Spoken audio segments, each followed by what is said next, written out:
Alors, je crois que nous allons commencer. Nous attendons encore quelqu'un à qui j'aurais donné l'honneur, puisqu'on dit honneur aux dames. Donc, Madame Diana Kulilas n'est pas encore arrivée. Et moi, ce que je propose, c'est que nous commencions déjà. Et j'aurais bien aimé, dans un premier temps, que vous puissiez chacun, en quelques mots, dire qui vous êtes. Et puis peut-être, quel est votre rêve le plus fou par rapport à la thématique d'aujourd'hui. Alors, je vais commencer par vous, Monsieur Antoine de Montmolin. Pouvez-vous juste vous présenter en quelques mots, humainement et professionnellement? Oui, alors Antoine de Montmolin, je suis le directeur de Metalor, société basée à Neuchâtel depuis plus de 150 ans, active dans les métaux précieux, pas uniquement au niveau de l'affinage, mais également au niveau de tout ce qui est plaquage, électronique, bijouterie, horlogerie. Et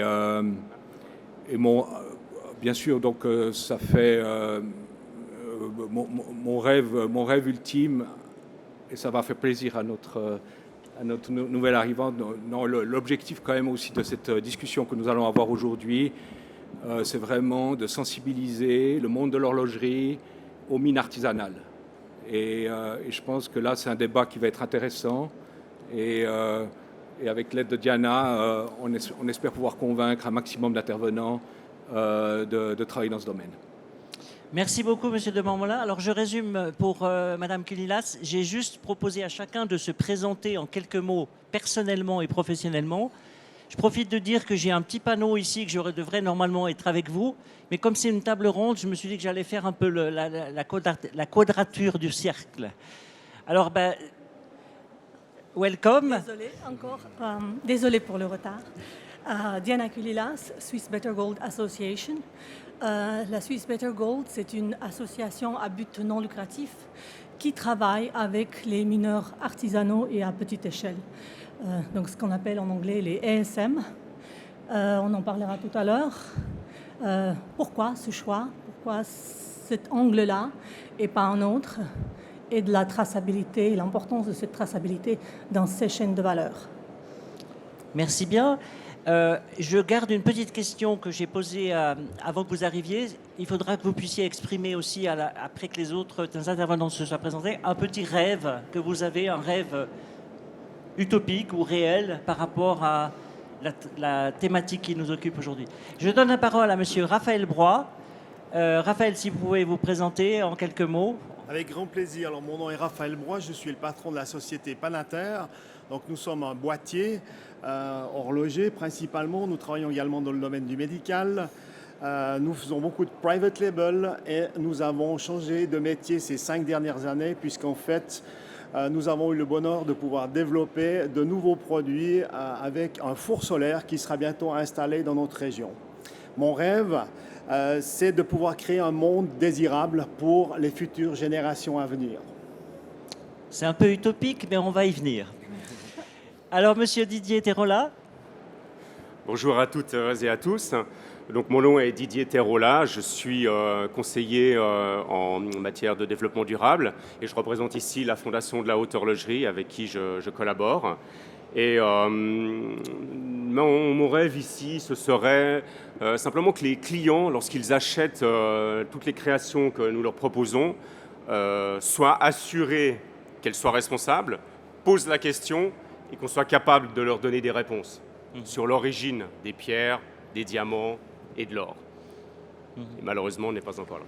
Est-ce que vous pouvez nous parler un petit peu de votre cursus? Parce que vous représentez la Fondation de la Haute Horlogerie, mais vous avez aussi tout un réel contact justement avec ce client final, ou disons un rapport direct avec lui au cours de votre parcours professionnel.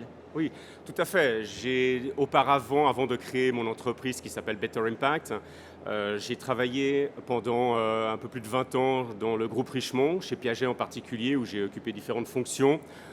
J'étais membre de la direction pendant une quinzaine d'années. Et puis j'ai également été vice-président du RJC jusqu'à ce que je quitte le groupe Richemont pour me mettre à mon compte. Est-ce qu'on peut signaler peut-être que dans les membres fondateurs du RJC, il y avait notamment quelques marques du groupe Richemont, si je ne me trompe. Il y avait Cartier notamment. Cartier notamment aux côtés de De Beers et ça remonte à, on parle de 2005. 2005. Donc on 2005, la création du RJC. Presque une double décennie. Ouais, Commence à d'activité. compter. Alors, le rêve, par contre, le rêve, c'était le rêve personnel, utopique. Le rêve personnel utopique, c'est que les clients posent la question. Voilà. Posent la question, d'où vient cet or? D'où viennent ces pierres précieuses, ces émeraudes, etc. Et c'est vrai aussi pour toutes les autres matières, pas seulement pour l'or et le rubis, pas seulement pour le périmètre du RJC, mais aujourd'hui, trop peu de clients encore, d'après ce que me relatent mes collègues et ce que je peux constater dans les magasins, trop peu de clients posent la question et lorsqu'ils la posent, eh bien, malheureusement, peu de réponses arrivent Mhm. encore. Je me tourne maintenant vers Madame Kililas. Si vous pouvez nous parler de votre rêve personnel, utopique. Alors, Better Impact, Swiss Better Gold, on a des rêves qui sont proches, visiblement. Moi, je pense que ce serait l'idéal.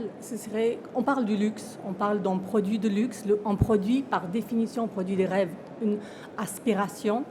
Et je pense que, moi, mon rêve, ce serait qu'on garde ce rêve le plus intact possible. Et quand on parle de la qualité de ce produit de luxe, on ne parle plus qu'en termes de carat et de pureté des pierres, par exemple, ou du carat de l'or, mais qu'on parle aussi de la pureté et des ethical features de la matière première qui la compose. Ça, ce serait mon rêve utopique. Magnifique. Alors, si je peux me permettre, je déteste catégoriser les personnes, mais presque par la force des choses, vous êtes un petit peu tous liés à une matière de base principale, on va dire, et j'ai l'impression que ces matières-là n'ont pas toutes les mêmes problématiques. Alors, ici, on a l'or, ici, on a les pierres précieuses, je suis très caricatural, puisque ça dépasse évidemment la chose, et puis là-bas, on a l'acier. Donc, alors, ce que j'aimerais peut-être déjà entendre de vous, c'est quelles sont les possibilités d'être ensemble dans la même logique, la même utopie, on va dire, hein, après peut-être parler des particularités propres à chaque. Monsieur Antoine de Montmolin, vous c'est l'or, principalement. Alors qu'est-ce qui se passe avec l'or? Quelles sont les problématiques par rapport à notre thème d'aujourd'hui? Je vais faire quand même un lien avec l'horlogerie, hein, puisqu'on est quand même dans un monde horloger aujourd'hui. Et c'est vrai que nous sommes une société de service. Hein. Nous offrons un service à des clients et ces clients horlogers ont des demandes très diverses. Alors, je vais vous donner 3 exemples. Le premier exemple, il y a des horlogers, ils veulent uniquement de l'or recyclé. C'est leur choix, ça doit être certifié RJC-COC, hein, donc certifié, mais c'est vraiment uniquement de l'or recyclé. Il y a une deuxième catégorie qui veulent de l'or minier industriel, mais d'une région bien spécifique. Ça doit être de l'Amérique du Nord, ça ne peut pas venir d'Afrique. D'accord ? Ça devrait être une mine industrielle en Amérique du Nord. Et puis bien sûr, ce qui va avec, c'est le blockchain, c'est-à-dire de pouvoir tracer cet or de la mine industrielle jusqu'à la sortie d'affinage chez Metalor, ce qui sous-entend un affinage ségrégué. D'ailleurs, pour le COC, c'est également un affinage, donc or recyclé COC, c'est aussi un affinage ségrégué. Et puis, il y a une troisième catégorie, et celle-là, malheureusement, elle a un peu de peine à prendre de l'ampleur. C'est des horlogers qui veulent développer les mines artisanales. Les mines artisanales. Les mines artisanales. Donc, ce qu'on entend par mine artisanale, c'est quand vous n'utilisez plus du tout de moyens, des équipements. Hein. Tout se fait de manière manuelle. Je rappelle quand même dans le monde, on peut estimer à peu près à 10 millions, hein, à peu près de personnes qui vivent grâce aux mines artisanales, même plus, même 20 millions. Donc c'est quand même quelque chose de très important. Alors, le problème, et je pense que c'est le débat un petit peu d'aujourd'hui, c'est que c'est vrai qu'au niveau de l'image, il y a un risque important au niveau des mines artisanales et que le monde horloger n'est pas prêt à prendre ce risque. Et de faire la une de la presse si quelque chose, malheureusement, devait mal se passer. Et je pense qu'on en rediscutera tout à l'heure avec les moyens mis en place, avec la collaboration avec des associations, on arrive à assurer un or éthique venant de mines artisanales. Peut-être on pourrait juste, pour qu'on visualise la chose, décrire une mine artisanale. combien de personnes, les méthodes, juste qu'on se visualise un petit peu la scène. Diana, c'était- Alors, Je pense que je ferai- qui a plus été sur le terrain ou J'étais- moins, mais qui a en tout cas cette perception. Donc, J'étais pas comment mal c'est sur le une mine terrain. artisanale? Alors, c'est pour ça que j'étais un peu en retard. Je suis venue avec un outil. Ça, c'est ce qu'ils appellent en Colombie la batea. C'est ça l'outil principal. Ça, c'est l'outil principal en demi-million de mineurs en Colombie. En demi-million de personnes. Tout à l'heure, monsieur, il mentionnait des chiffres. Globalement, dans le monde artisanal en or, on estime 20 millions de personnes. Ces 20 millions de personnes, ils produisent un quart d'or mondial. La problématique du secteur, c'est qu'ils sont très peu mécanisés. C'est ça, l'outil. Avec une pelle. Je n'ai pas amené une pelle parce que ça, vous connaissez, je pense déjà. Avec une journée entière de travail, avec une pelle et la batea, ça vous donne à peu près ça, si vous avez de la chance. C'est 4 grammes. 4 grammes d'or. 4 grammes d'or. Par année, ça vous fait 420 grammes d'or. Et ça, comme je disais tout à l'heure, rien que pour la Colombie, c'est un demi-million de personnes. Donc oui, certes, c'est juste. Dans l'horlogerie, ailleurs, on voit qu'il y a des groupes, des marques qui se décident plutôt pour de l'or recyclé. Certes, c'est super. Au niveau du CO2, c'est génial. Mais qu'est-ce qu'on fait avec ces 20 millions de personnes ils ont très peu d'outils, ils sont très peu formés aussi, et c'est ça aussi le problème. Ce qu'on doit s'imaginer, c'est vraiment des PME, c'est un tissu de PME. Et bien sûr, dans l'or artisanal, on parle souvent de l'or illégal ou informel, mais ils ne sont pas tous illégaux. C'est des gens simples, avec une petite structure, avec 10, 5, 15 employés qui vont produire, quand c'est une opération, là ça c'est l'extrême parce que ça c'est des orpailleurs, quand il y a une opération minière, elle va produire 1 à 2 kilos par mois. Donc c'est des toutes petites quantités, mais tout ça globalement, ça nous fait un quart de l'or mondial. Et aujourd'hui, est-ce qu'on peut, et en termes de la demande, et en termes de notre responsabilité sociétale, est-ce qu'on peut ignorer un quart de la production et fermer les yeux sur ça? Merci beaucoup. On visualise vraiment cette petite communauté qui travaille autour d'une mine, et à ciel ouvert souvent. Souvent. Ouais, voilà.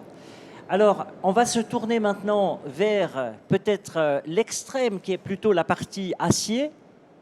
La problématique de l'acier, elle est complètement finalement différente. On estime que l'acier, il n'est pas aussi noble que l'or ou que les diamants. Il a donc une systématique qui est un peu, pour dire un exemple, donner un exemple, lorsqu'on fait du recyclage d'or, on peut aussi bien tomber sur des parcelles d'or qui ne sont pas très propres et qui viennent d'un passé qui n'est pas très louable. Par contre, si c'est le cas dans l'acier, on ne va pas s'en soucier parce que ça reste de l'acier. Alors peut-être parler de cette particularité du matériau acier. Eh bien, personnellement, je trouve qu'il n'y a pas tant de différence que ça.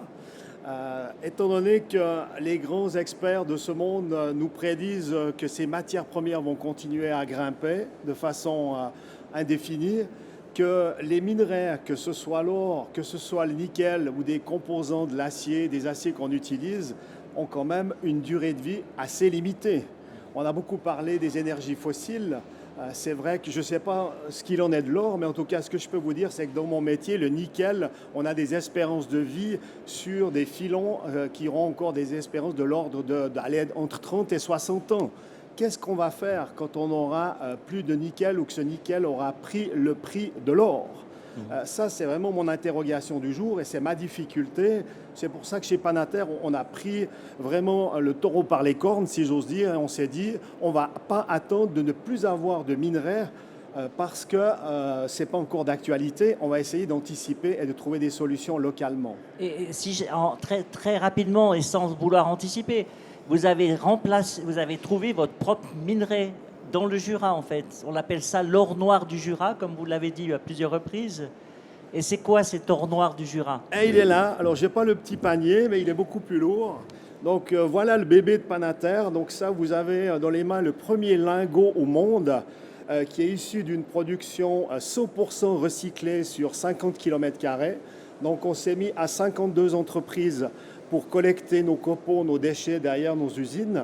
Et ce qu'on a essayé de faire, c'est vraiment de grouper nos volumes pour pouvoir être compétitifs au niveau économique. Et ce qu'on a essayé de faire, c'est d'avoir un bilan carbone négatif. Donc en clair, pas un seul kilowattheure d'électricité pour fondre cet acier, pas un seul gramme de pétrole pour pouvoir fondre cet acier. Donc là, on est vraiment dans une dynamique d'économie circulaire où le principe, ce n'est plus de vendre de l'acier dans un premier temps, mais d'avoir 4 revenus différents pour valoriser un travail local avec des salaires suisses. Il n'y a pas 20 millions de personnes. Hein. Là, on est beaucoup moins nombreux hein, dans notre équipe. Donc l'idée, c'est vraiment de vendre du CO2, qui est le premier revenu de cet acier carbone négatif, de ensuite faire de la pédagogie avec les enfants autour du four solaire qui va arriver en Suisse au mois de septembre, qui sera inauguré le 20.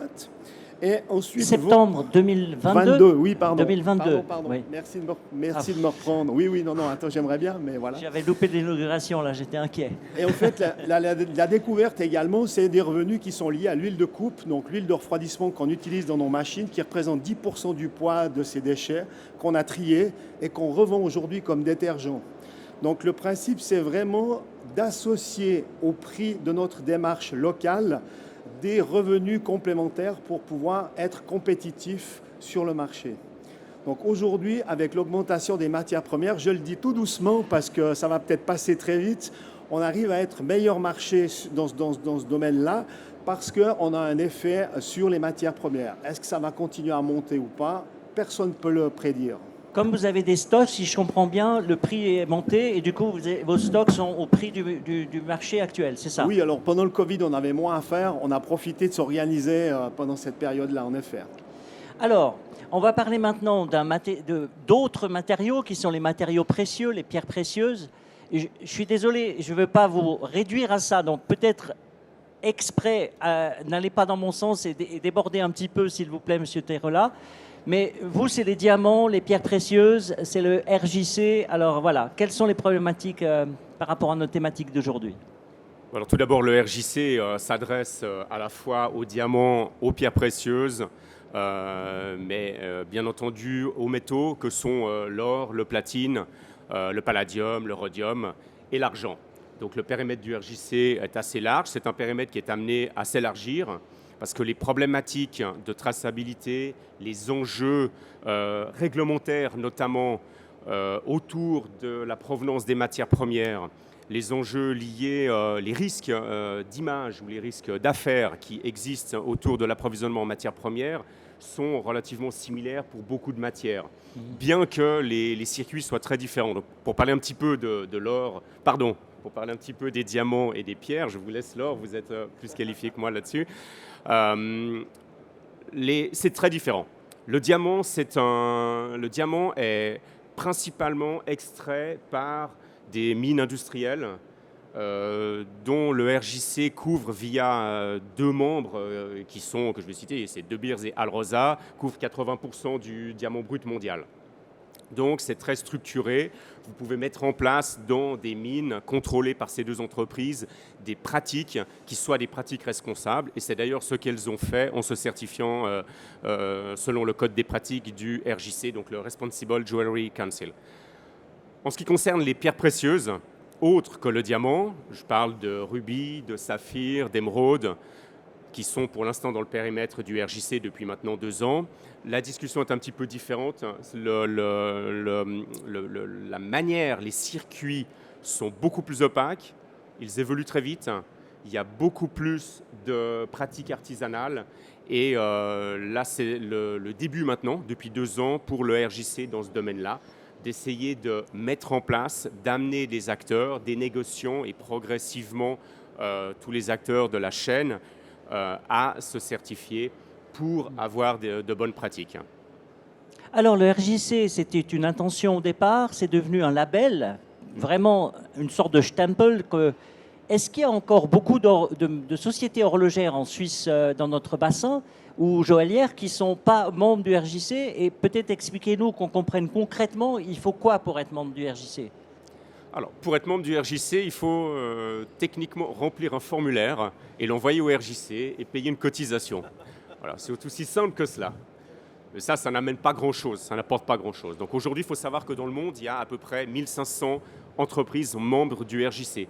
Ces entreprises, elles partagent toutes le même besoin, peut-être pas les mêmes motivations, mais en tous les cas le même besoin de créer de la confiance par rapport à l'industrie joaillère et horlogère. En Suisse, il y a un certain nombre de membres, mais pas encore toute l'industrie. Vous trouvez en Suisse les grandes marques, tous les affineurs, évidemment, depuis très longtemps, ont adhéré. La plupart des grandes marques, mais pas toutes, il y a de notables exceptions. Et pour se certifier, finalement, lorsque vous devenez membre du RJC, pour se certifier, il faut préparer, il y a un questionnaire qui recouvre l'ensemble des pratiques de l'entreprise. Alors les pratiques de gestion de l'entreprise, ça passe par les ressources humaines, les produits chimiques, les sujets reliés à l'environnement, santé, sécurité, mais également ce qu'on appelle le devoir de diligence, donc le fait de s'assurer de ne pas s'approvisionner dans des zones de conflit. Et ça, c'est déjà un petit peu plus difficile. Peut-être ça peut représenter un défi pour certaines entreprises. Et à la FHH, nous le voyons et c'est pour ça que nous, finalement, proposons des accompagnements aux entreprises qui souhaitent se certifier pour qu'elles puissent le faire dans de bonnes conditions et assez rapidement. Donc c'est un exercice... Peut-être juste dire combien de temps il faut à partir du moment où on fait la décision. Vous alliez le dire. Désolé. J'allais dire. C'est un exercice qui prend généralement, on va dire, entre 3 et 6 mois. Pour une entreprise de préparation, alors ça dépend évidemment de la taille de l'entreprise, de son secteur d'activité, de la manière dont elle est structurée. Il y a évidemment beaucoup de paramètres qui font que la durée de certification peut être très variable. Mais je pense qu'entre 3 et 6 mois, c'est quelque chose d'assez large qui va correspondre à pas mal d'entreprises. Et quelqu'un vient vérifier tout ça après coup ? Les normes, donc le RJC, son métier finalement, c'est de créer des normes. Donc ce sont des juristes, c'est une petite structure. La RJC, c'est moins de 20 personnes dans le monde. Et leur métier, leur principal métier, leur cœur de métier, c'est de créer des standards. Il y en a 2. Ce sont 2 normes qui sont donc auditées par des sociétés qui sont accréditées par le RJC, qui sont accréditées auprès d'une norme ISO. Donc vous avez des sociétés en Suisse, les 2 plus importantes sociétés, je présume que je peux les mentionner. C'est la SGS, que beaucoup de monde ici connaît, et Mazars. Donc 2 sociétés qui font des audits externes. Elles sont payées donc par le client, par la société qui veut se certifier. Et c'est un regard extérieur qui assure que les exigences du RJC sont remplies. Formidable. Alors maintenant, on va passer à l'or. Et puisqu'on aborde cette problématique de normes, ce qui me semble que dans l'acier, on n'a pas encore tout ce qu'on pourrait avoir en termes de normes, est-ce que vous pouvez juste nous citer un petit peu un état des lieux des différentes normes, labels, stempels ? Bon, on en a ici un qui est la Swiss Better Gold Association, donc ce qui est en même pas 15 ans, je crois, moins de 15 ans, et commence à devenir un label très, très respecté. Mais qu'est-ce qu'on a encore comme autre Alors, peut-être je donne la parole à Monsieur de Montmolin, qui a une vision, disons, assez globale de l'or. Quels sont les différents labels qui existent et leur qualité, leurs défauts, lequel vous recommanderiez ? Est-ce que Metalor prépare un label ? Voilà. Non, alors bon, oui, il en existe donc, comme Fairminds, c'est aussi un label, Fairtrade. La problématique de tous ces labels, c'est que, en fait, pour l'instant, on parle de quelques mines. Je crois que Fairmine, c'est 5 ou 6 mines de petite taille, et c'est vrai que c'est au niveau des volumes, malheureusement, pour l'instant, c'est encore négligeable. Je pense que le gros avantage d'un label comme Swiss Better Gold, c'est quelque chose qui, tout d'abord, est soutenu par le SECO. C'est parrainé par le SECO, donc il y a quand même les autorités suisses derrière. C'est des personnes qui sont sur le terrain, qui peuvent s'assurer que l'extraction dans les mines artisanales est faite selon les règles éthiques. Et donc, il y a vraiment... et puis surtout, mais ça c'est également valable pour d'autres labels, c'est qu'une grande partie, donc, si vous voulez, l'or qui est vendu au client final, on facture 1 franc, donc 1000 francs le kilo, supplémentaire. C'est 1000 francs, 1 franc supplémentaire par gramme, donc 1000 francs le kilo. la grande partie, 85%, retourne dans les mines artisanales pour développer ces mines.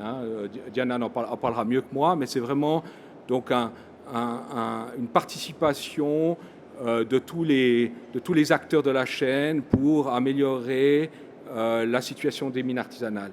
Et je pense qu'effectivement, alors, je pense qu'il y a trop, malheureusement, de ces certifications.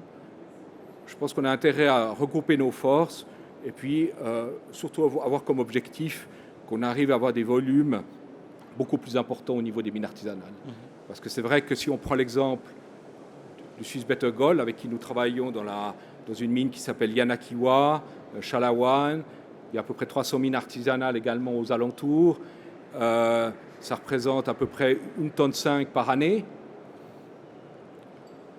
Bon, c'est bien, mais c'est encore, c'est peu, quoi. Ouais. C'est peu. Et donc là, c'est vrai qu'il y a un effort encore promotionnel à faire. Et ce que j'aimerais rendre attentif également, c'est que à ce jour, Metalor a reçu 800 kilos de cette région, de Yanakiwa. C'est un challenge tous les jours de trouver un horloger qui soit d'accord d'acheter cet or. On en a vendu une partie, mais c'est vrai qu'il y a encore du travail et je peux vous garantir que Swiss Better Gold, Metalor, on ne ménage pas nos peines pour essayer de convaincre les horlogers d'acheter cet or. Un autre secteur également qui manque beaucoup d'intérêt, c'est les banques. Si je peux me permettre une petite interruption, donc les quelques-uns qui ont acheté cet or, est-ce qu'ils l'ont communiqué? Est-ce qu'ils ont eu un intérêt à le communiquer? Est-ce qu'il y a eu du rendement, le fait qu'ils communiquent en disant on a acheté un or comme ça, ou s'ils l'ont fait vraiment par conscience Alors, bon, malheureusement, là, je ne peux pas répondre pour la société qui l'a acheté. Ce que je peux vous dire, c'est que les sociétés qui font partie, horlogères qui font partie du Swiss Better Gold, il y a des sociétés comme Chopard, comme Audemars Piguet, comme le groupe Richemont, comme Cartier. Donc c'est vrai qu'il y a une vaste participation. On a encore de la peine à franchir le pas pour vraiment que ces membres de l'association effectivement achètent de l'or Swiss Better Gold. Ouais. Alors je me continue avec M. Terola, peut-être par rapport aux normes dans votre domaine, les différents labels. Bon, il y a le RJC, mais j'imagine qu'il y a toute une forêt de petits... voilà. Est-ce que vous pouvez juste en citer peut-être les principaux ou ceux qui sont valables, ceux contre lesquels, avec lesquels vous collaborez? Alors je pense que les principaux ont été cités. Les principaux labels ont été cités, à mon sens. Il en existe certainement d'autres, parce que finalement, et je voulais revenir peut-être aux enjeux et aux défis qui attendent notre domaine, l'horlogerie et la joaillerie. Il y a un énorme défi de traçabilité et de transparence. Et on le sent, vous vous souvenez peut-être l'année passée de l'initiative sur les multinationales responsables en Suisse, qui a été refusée pour l'instant, mais qui va certainement faire des petits. Et notamment, le Conseil fédéral a annoncé une obligation de reporting climatique pour les grandes entreprises à partir de 2023, sur l'année 2023, donc le rapport établi début 2024. Alors c'est un reporting climatique pour les grandes entreprises, ce n'est pas encore toutes les entreprises, mais c'était pour expliquer le fait qu'il y a un univers réglementaire qui se développe. Si des nouveaux labels se créent, ok, c'est une bonne chose. Simplement, ce qui est important, c'est que les labels, je pense que c'est important qu'il y en ait peu, qu'ils soient efficaces et sérieux. Celui que je connais le mieux, c'est effectivement le RJC, donc je peux en parler. Je peux parler, si ça intéresse quelqu'un, du côté sérieux et de comment le RJC fait pour que son label, ses normes, soient crédibles. Je ne veux pas me lancer dans cette discussion maintenant, mais c'est quelque chose qui est vraiment important. La crédibilité d'un label, d'une norme, c'est véritablement le cœur de la norme. Voilà. Ensuite, pour revenir peut-être aux défis, donc j'ai parlé des exigences réglementaires, mais il y a aussi des attentes de la part des clients. On n'en parle pas beaucoup, mais il y a des attentes de traçabilité, donc de transparence de la part des clients, d'ONG également, d'acteurs de la société civile, des investisseurs. Et peut-être c'est par ce biais-là qu'une certaine pression est mise sur différentes industries, sur la finance par exemple, mais également sur l'industrie horlogère une fois ou l'autre, pour que plus d'informations soient publiées, plus de démarches soient réalisées et que finalement les approvisionnements deviennent plus responsables.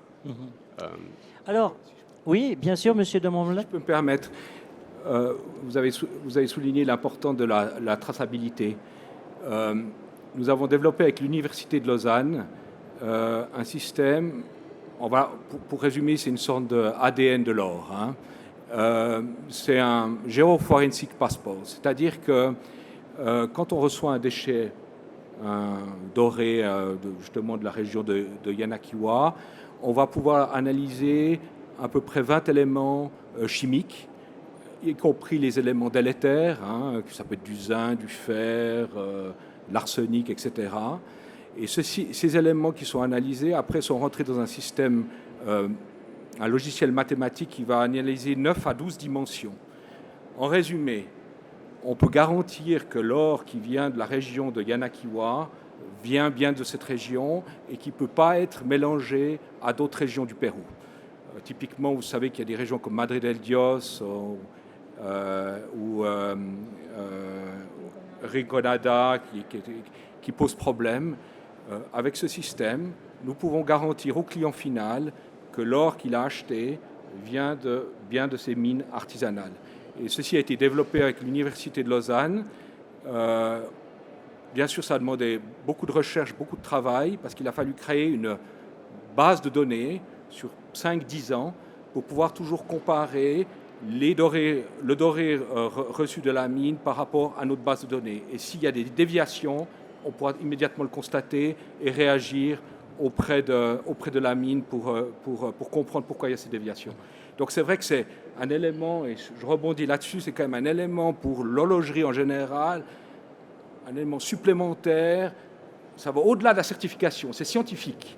C'est scientifique et ça peut garantir justement cette traçabilité qui est si essentielle dans notre domaine. Alors, Monsieur de Montmollin fait un bond en avant dans la chronologie de la table ronde.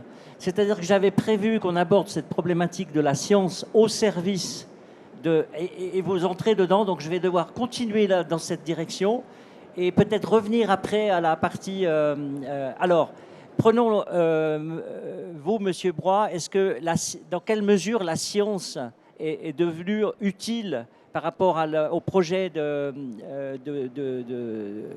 circuit court, au projet avez-vous eu besoin de la science pour valider des points et puis avancer dans votre vision? Oui, je vais répondre à cette question, mais j'aimerais solliciter le groupe parce qu'il y a un élément fondamental pour moi qui serait intéressant de débattre. C'est vraiment cette notion de ressources. On sait qu'on est sur un monde qui est fini. Moi, j'ai fait beaucoup de travail sur quelles sont les ressources dans ces matériaux que je travaille personnellement. Mais qu'en est-il des matières précieuses? Est-ce qu'on a des espérances de vie? Est-ce qu'on sait qu'on va pouvoir s'appuyer sur des ressources? Est-ce que la Terre a encore suffisamment de ressources pour pouvoir nous permettre, j'entends M. Montmollin que vous avez de la peine avant de votre tour à trouver des clients, donc je me dis finalement on a encore suffisamment de volume pour ces 100 prochaines années ou est-ce que je me trompe? Comment ça se passe? Bon, disons qu'on peut estimer au niveau des mines d'or dans le monde, c'est extrait à peu près entre 3000 et 3500 tonnes par année, c'est à peu près ce qui est extrait. Et puis alors bon, effectivement, l'or est un métaux rare, hein, d'où sa valeur, mais c'est vrai que pour l'instant, on est relativement stable au niveau de l'extraction de cet or. Ce qu'il faut savoir, c'est que le prix de l'or est élevé. Plus l'or est élevé, plus les mineurs ont tendance à creuser plus bas pour en obtenir, et donc d'où la rentabilité. Si l'or devait perdre de sa valeur, je pense effectivement que ça deviendrait plus rentable d'exploiter certaines mines. Mais pour l'instant, on peut estimer 3300 tonnes par année d'or, et puis d'or recyclé qui réapparaît après avoir été récupéré dans différents déchets. C'est très difficile à estimer, mais on peut dire peut-être 800 à 1000 tonnes à peu près, 800 kilos. Hein, 27% pour l'année passée. 27% pour l'année passée. 27%. Ouais. Ou recyclé. Donc voilà. mais c'est vrai que l'or recyclé, on n'arrive pas à répondre à tous les besoins uniquement en récupérant l'or recyclé. Et là, est-ce qu'on sait que ça va s'arrêter dans 50 ans ou on ne sait pas finalement, puisqu'on peut en creuser toujours plus profond, donc on ne sait pas quelles sont les réserves naturelles, ou est-ce qu'il y a quand même des estimations Vous savez, C'est inépuisable. C'est inépuisable. c'est un peu comme le pétrole, on trouve toujours des nouveaux gisements, etc. Donc c'est vrai que c'est difficile à répondre à cette question, mais encore une fois, avec les cours de l'or actuels, les grandes mines industrielles trouveront leur compte et continueront à exploiter ces mines parce qu'effectivement, ils peuvent creuser plus profond. Madame Kulilas, vous voulez ajouter quelque chose par rapport à cette perspective dans le temps? J'ai vu des statistiques quelque part qui disaient qu'il y a aujourd'hui dans les vieux bijoux, ce qu'on appelle à peu près la même chose que dans les gisements, justement, dans les deposits, ce qu'on appelle donc, oui, il y en a autant, donc potentiellement, de possibilités de recyclage, d'autant plus avec le recyclage qu'on a tous un smartphone. Il contient toujours quelques grammes d'or ou d'autres métaux précieux. Et avec la croissance de ces appareils, donc, il y a de plus en plus de l'or. Donc, potentiellement, la récupération aussi va augmenter. Mais en même temps, on a aussi cette problématique de l'or extrait, de nouvellement problématique. C'est une réalité. Et pour autant qu'elle existe, et puis elle n'est pas avec le prix de l'or et la demande pour l'or, les produits en or, elle est tellement forte que ça ne va pas s'arrêter du jour au lendemain. Donc, notre point de vue, c'est pour autant qu'elle doit exister, il faut qu'elle soit exercée d'une manière responsable. Souvent aussi, on dit souvent le sustainable gold. Je pense qu'en tant que praticienne du CSR, moi je ne pourrais pas dire que l'or, justement parce que c'est une matière qui va s'épuiser tôt ou tard, ou qui va diminuer, l'industrie extractive, elle n'est pas sustainable comme en soi. Par contre, elle est là, elle existe, et du coup, il faut qu'elle soit responsable pour son impact social, pour son impact environnemental. Donc maintenant, on pronostique combien de temps elle va durer. Didier Terola, est-ce que vous avez des pronostics à faire par rapport aux pierres précieuses, par rapport aux sources d'approvisionnement? Non, je n'ai pas de pronostic à faire sur les durées d'approvisionnement. Plutôt d'informations plutôt existantes sur ce domaine. La Terre est finie et de toute façon, les ressources sont limitées. Donc l'enjeu, ça a déjà été mentionné, un des enjeux principaux, c'est l'économie circulaire. Et dans ce cadre-là, l'or est quand même une matière où il y a beaucoup d'économie circulaire. Il y a beaucoup de circuits. Il faut savoir que dans le monde entier, globalement, moi j'ai un chiffre qui est de l'ordre de 160 000 tonnes d'or qui existent dans le monde entier. Si vous comparez ça aux 3-4 000 tonnes qui sont extraites chaque année, c'est beaucoup. La question c'est où est-il? Est-ce qu'il est accessible pour l'horlogerie, à l'horlogerie et à la joaillerie? Mais il y en a beaucoup. Mais de toute façon, les ressources sont finies et pour les pierres précieuses, c'est très semblable. Il y a beaucoup de pierres précieuses qui existent. Il y a un certain nombre de possibilités de réutiliser. Il y a toujours des pierres qui sont réutilisées, retaillées. Donc oui, bien entendu, c'est une manière de s'approvisionner de manière sustainable, de manière durable. Mais il ne faut pas non plus, et je suis parfaitement d'accord avec Diana là-dessus, il ne faut pas non plus laisser tomber les mines qui existent. Et je pense qu'il y a un travail à double qui doit se faire. D'un côté, effectivement, s'assurer que des productions via un certain nombre de labels, notamment Fairmined, qui est d'ailleurs reconnu par le RJC, que la production artisanale soit faite de manière la plus responsable possible. Et puis de l'autre côté, trouver des alternatives pour faire en sorte que les personnes qui aujourd'hui sont amenées à vivre finalement de ces gisements de matières premières puissent peut-être avoir d'autres activités. Et là, il y a deux volets tout de même. Je voulais peut-être compléter par rapport à la manière responsable. Donc maintenant, on est en train de réfléchir. On a plusieurs critères de sélection pour travailler avec les mines artisanales et à petite échelle, ce qu'on appelle, comme santé et sécurité au travail, évidemment, le travail des enfants, la gestion des chimiques, cyanure, l'excès explosif, le mercure, et j'en passe. Et il y a un nouveau critère qu'on est en train de développer, ce qui serait le climate change. Ça, c'est aussi quelque chose on voit que ça inquiète, ça préoccupe l'impact de cette industrie-là, puisque pour les acheteurs finaux, ces chaînes d'approvisionnement, ça représente le scope 3 de leurs émissions. Donc c'est aussi ça où on soutient les acheteurs finaux à travailler dans ces chaînes de valeur et réduire leurs émissions dans les chaînes de valeur à travers des outils spécifiquement développés pour ce type de mine-là. Donc il y a effectivement une notion d'économie circulaire qui rentre en jeu et ce serait trop dommage de le abandonner, disons. Didier Terrola, vous avez quelque chose à ajouter? Je voulais abonder dans ce sens-là. Les gros enjeux en matière de sustainability, c'est le changement climatique, la biodiversité. Sur le plan environnemental, ce sont les deux grosses menaces pour l'humanité à l'heure actuelle. Et il est tout à fait clair, et on avait fait dans un job précédent, j'avais fait faire ce qu'on appelle des analyses de cycle de vie, des life cycle analysis de produits, donc de montres et de bijoux en or. Et on découvre que plus de 95% des impacts liés notamment au changement climatique, mais également à l'utilisation en eau, à la consommation de ressources naturelles, plus de 90-95% de ces impacts ont lieu dans ce qu'on appelle la supply chain en amont. Donc il y a énormément de travail qui doit se faire à ce niveau-là, parce que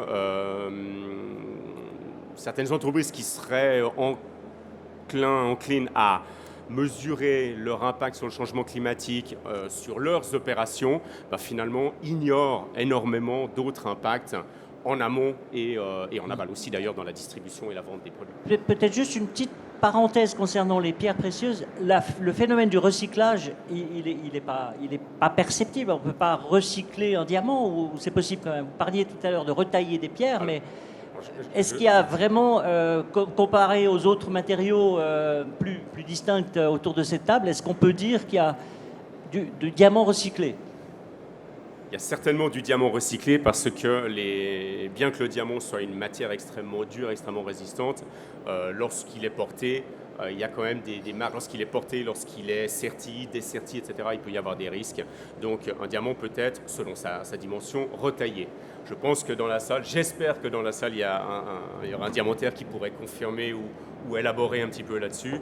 Ce n'est pas mon métier, mais très certainement que les grosses pierres, d'une certaine manière, peuvent être, si nécessaire, soit réutilisées telles quelles, si elles sont en bon état, soit si elles ont été accidentellement dégradées, puissent être retaillées. Mais évidemment, ce n'est pas l'objectif. Il y a aussi les diamants synthétiques. J'allais y venir. On parle des pierres de culture, on parle de pierres synthétiques. Est-ce que c'est la rareté justement des gisements qui fait qu'on parle de plus en plus de grandes marques qui sont intéressées à ces pierres de culture? Le spécialiste... je ne suis pas spécialiste en pierre, et la maison et le groupe pour lequel je travaillais utilisent du diamant naturel exclusivement. Mais c'est clair qu'aujourd'hui, il y a, avec la démocratisation, finalement la baisse des prix de production du diamant synthétique, il y a un marché de produits, de bijoux donc, autour qui utilisent du diamant synthétique. Voilà, simplement, c'est une autre ressource qui est fabriquée avec de l'énergie. Donc là, de nouveau, se pose la question de la source d'énergie, des énergies renouvelables. Mais c'est une autre matière. Ce à quoi le RJC fait très attention, c'est que le client sache parfaitement ce qu'il achète. Un diamant synthétique, c'est un diamant synthétique. Un diamant, c'est un diamant naturel. Ce n'est pas la même matière. Donc il faut que le RJC insiste beaucoup sur le fait qu'on sache ce que l'on utilise. Le RJC n'interdit pas, on n'a pas la vocation, la volonté d'interdire le diamant synthétique, mais ce sont deux ressources complémentaires, avec des enjeux différents en termes de production. Il n'y a pas d'extraction d'un côté, mais il y a de l'énergie. Voilà. Oui, monsieur de Montblanc. J'avais une question au niveau du... N'hésitez pas à m'interrompre, vous n'êtes pas obligé de y aller. Hein. Juste au niveau du consommateur, est-ce que quand quelqu'un rentre dans un magasin, achète, je sais pas moi, un joli bijou avec un diamant ou même une belle montre en or, est-ce qu'il y a quand même une prise de conscience du consommateur et est-ce qu'il pose la question de savoir, est-ce que vous pouvez me dire l'origine du diamant ou de l'or? Alors, Je vais peut-être essayer. Enfin, moi, Ça passionne, ça. Ouais. Des En fait, mots- je voulais garder ça pour la conclusion. Mais, Non, mais à la si vous voulez base, qu'on- à la base, c'est ça le problème, c'est Mais- que s'il y a une demande du consommateur, Voilà. les habitudes changeront. c'est Ça, c'est sûr. c'est exactement ça. De mon expérience antérieure à la Ça vous Swiss Better ennuierait Gold, que je revienne un petit peu après Ok. là-dessus et puis je vais Ok. vous mettre sur une voie qui n'est pas très sympa forcément, mais à partir de quand un label devient-il une pression? Et là, on va arriver petit à petit aux consommateurs. À partir de quand je donne un exemple. Vous avez un Swiss Made, c'est une forme de pression. Si on veut faire de l'horlogerie, on est obligé au niveau de la géographie, selon l'horlogerie qu'on veut faire, de se poser en Suisse. Donc, à la fois, c'est un symbole d'une qualité, c'est l'expression de normes, mais en même temps, ça devient une pression. À partir dans vos différents secteurs, est-ce qu'on espère ce phénomène où le label est tellement important, tellement reconnu, qui devient à un moment donné une pression? C'est-à-dire que même celui qui fait du greenwashing, même celui qui s'en fiche, il va être quand même obligé à un moment donné de faire juste. Qui veut répondre? Oui, volontiers. Moi, je trouve, en tout cas, moi, ça me fâche énormément. On a toujours une espèce de compromis dans notre pays sur l'aspect normatif. Donc là, ce compromis, par rapport, tu parlais du greenwashing ou d'autres éléments, au niveau normatif, le Swiss Made, on ne va pas rentrer dans ce débat-là, mais on n'arrive pas à le défendre. Parce qu'il y a des compromissions commerciales qui tournent d'un groupe à un autre, d'une marque à une autre. Et c'est exactement la même problématique. Dans mon métier, la sustainability, il y a 4-5 groupes en Suisse romande qui travaillent sur le même thème. On n'arrive pas à se mettre ensemble. On parlait des labels tout à l'heure. Il y a cette problématique dans tous nos métiers, de toutes les spécialités confondues. Et aujourd'hui, comment faire pour arriver à se coordonner de façon efficiente? Je n'ai pas la réponse. Est-ce que quelqu'un veut parler de ce phénomène pression, où ça devient une vraie pression, une vraie obligation d'y passer? RJC, vous avez beaucoup de sociétés qui, pour continuer à travailler avec certains fournisseurs, devaient montrer leur papier RJC.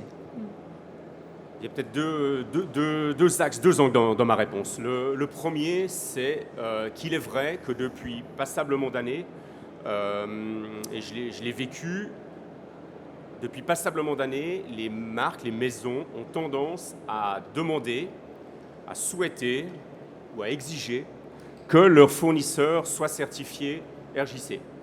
Pourquoi RJC? Parce qu'aujourd'hui, le RJC, c'est peut-être pas la seule réponse, mais c'est en tous les cas une bonne réponse. C'est une réponse de l'industrie avec ses avantages et ses défauts. Elle n'est pas unique, probablement, mais elle fédère un certain nombre d'énergies dans le monde entier. Donc, il existe un certain nombre de maisons et de groupes qui, et c'est pas une nouvelle exclusive, hein, c'est public, et il y a des groupes qui exigent la certification RJC de la part de leurs fournisseurs. Alors, ça a commencé il y a peut-être 6-7 ans maintenant, de manière relativement soft. Ces maisons ont dit, bah, écoutez, nous sommes certifiés, nous avons fait l'effort parce que nous considérons qu'il y a des sujets importants. Maintenant, on aimerait bien que d'autres le fassent à leur tour.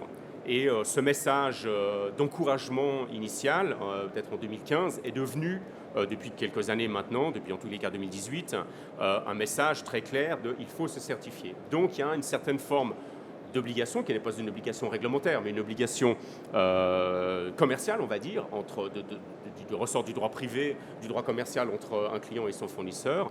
Donc ça, c'est la première tendance.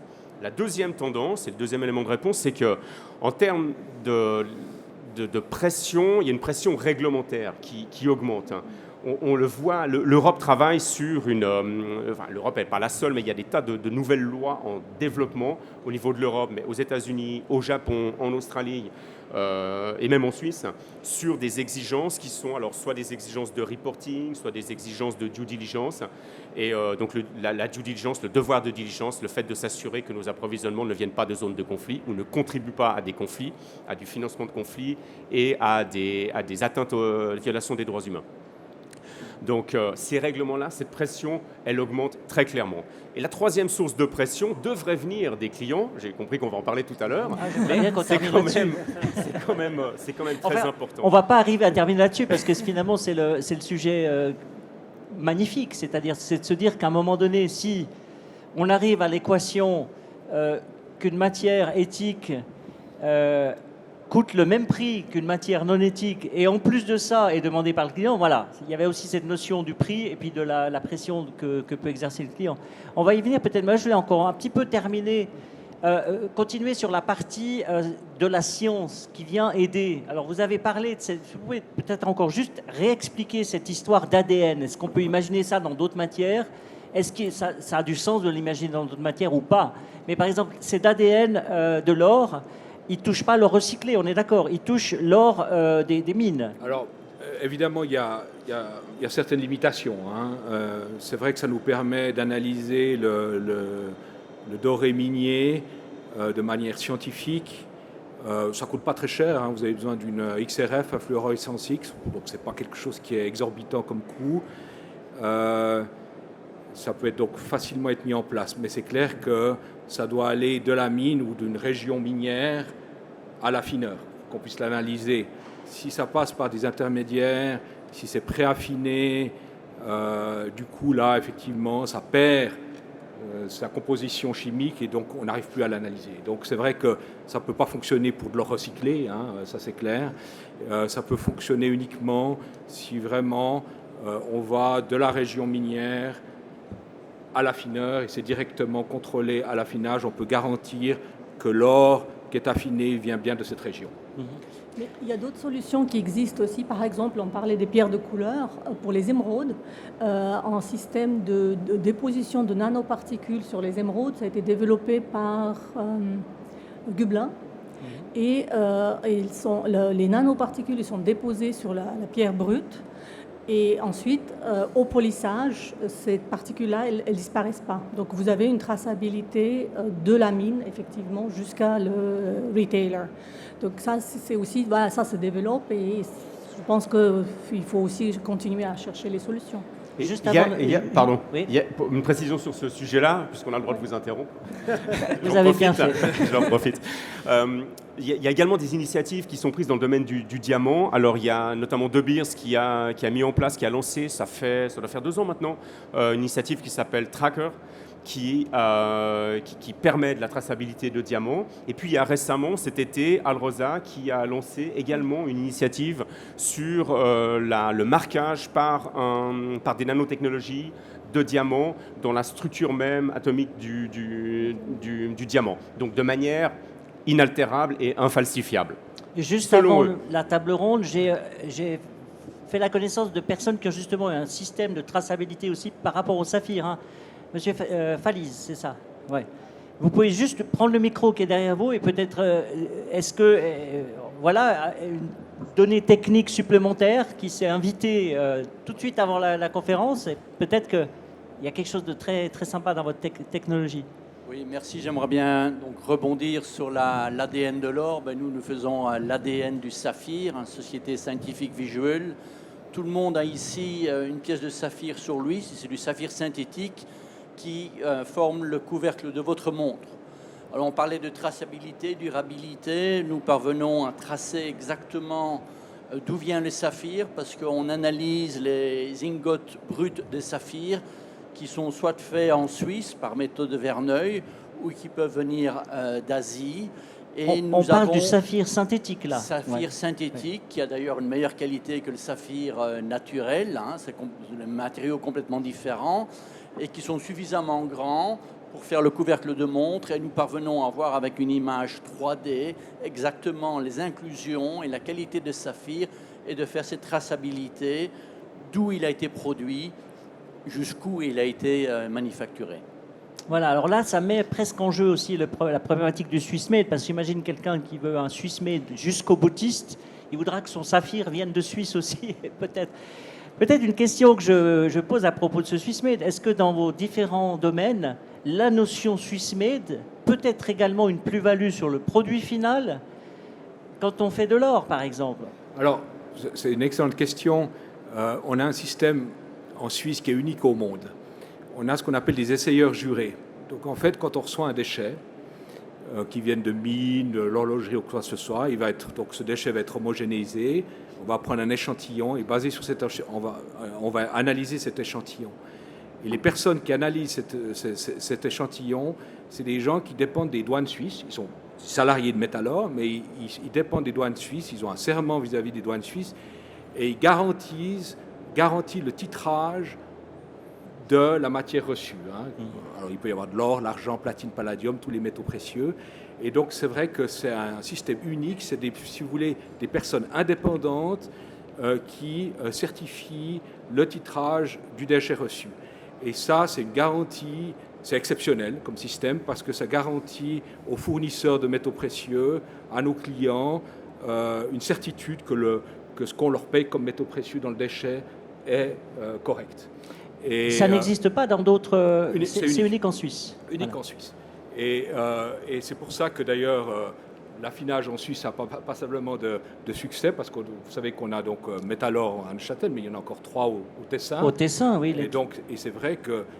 Le triangle d'or. On sous-estime le savoir-faire de la Suisse à ce niveau-là, et on a développé un système exceptionnel. Pour moi, c'est vraiment quelque chose... Donc ça, c'est vraiment du Swiss made, oui, pour répondre à votre question. Est-ce qu'on peut dire que l'or, à cours égal, puisqu'il y a un cours mondial de l'or, est-ce que l'or suisse pourrait avoir une plus-value?